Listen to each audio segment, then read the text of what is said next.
Bila nam je bliska i draga. Bila nam je pomoć i ohrabrenje.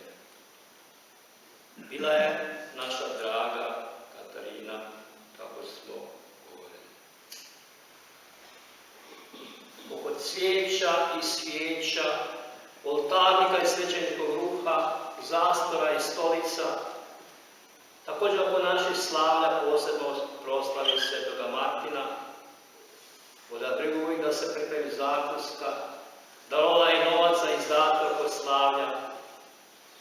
A kako se sjećam samo, velikodušno uključila u slavlje naših Zonica, koje ćemo preko sutra opet presaranjati u četvrtak u Njemačkoj, koja je bila član našega zbora, koja je članica ovdje prisutnog zbora Danice.